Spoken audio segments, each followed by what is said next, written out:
Bom, pessoal, a gente vai continuar a calorimetria agora, a gente falar um pouquinho sobre calor latente, tá?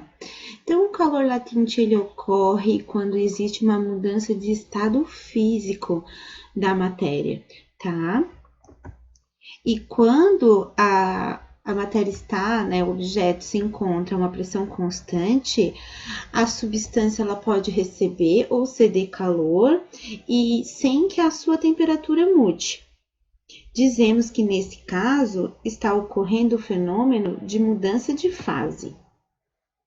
Então, sempre que houver mudança de fase, a temperatura continua a mesma. Não muda a temperatura, tá? Essa mudança de temperatura invariável denominamos temperatura de mudança de estado. Aqui vocês veem as mudanças de estado da matéria, né? Do sólido para o líquido, nós temos a fusão, do líquido para o gasoso, a vaporização. No sentido inverso, do gasoso para o líquido, liquefação, do líquido para o sólido, solidificação. Quando fizermos o processo direto do sólido para o gasoso, a gente tem a sublimação, e do gasoso para o sólido, a ressublimação. Tá? Essas são as principais mudanças de estado, são, né, todas as mudanças de estado que a matéria pode ter, e eu acredito que vocês já tenham visto no ensino fundamental de vocês, né? E aí, o que é esse calor latente, que é foco do nosso conteúdo agora?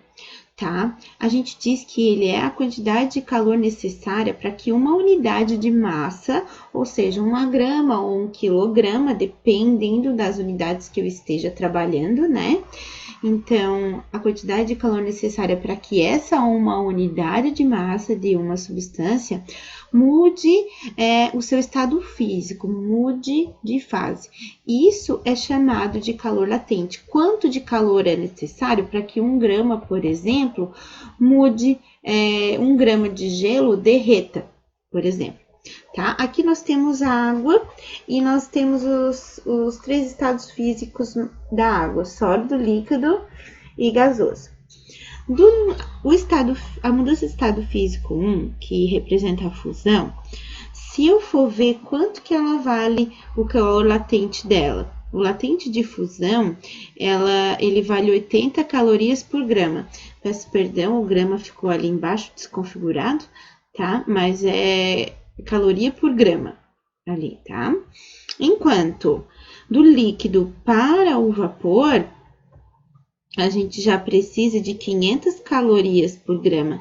Veja, muito mais energia para conseguir ferver essa água, né? Agora, veja só, é a mudança de estado inversa agora. Nós temos o gasoso, que é o vapor d'água, que eu vou passar para o líquido. Nesse caso, eu vou resfriar. Olha só como fica o latente. O latente de liquefação fica menos 540 calorias por grama. Então, é o mesmo valor do latente de vaporização, só que recebe um sinal negativo, né? Então, assim você já imagina o quanto vai ser o valor do latente de liquefação, que torna, então, a água líquido em gelo. Olha lá, menos 80, exatamente o mesmo valor do latente de fusão, né? E que temperatura que a água, por exemplo, derrete, o gelo derrete, né? A temperatura para que esse processo aconteça é 0 graus, né?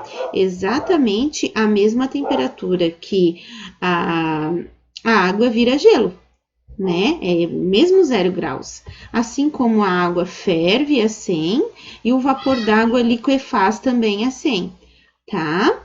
Então, esses valores são tabelados fixos e esses valores de temperatura, de fusão e ebulição, alguns exercícios exigem que vocês saibam de cabeça, mas os valores dos calor latente ali, esses valores os exercícios dão, tá?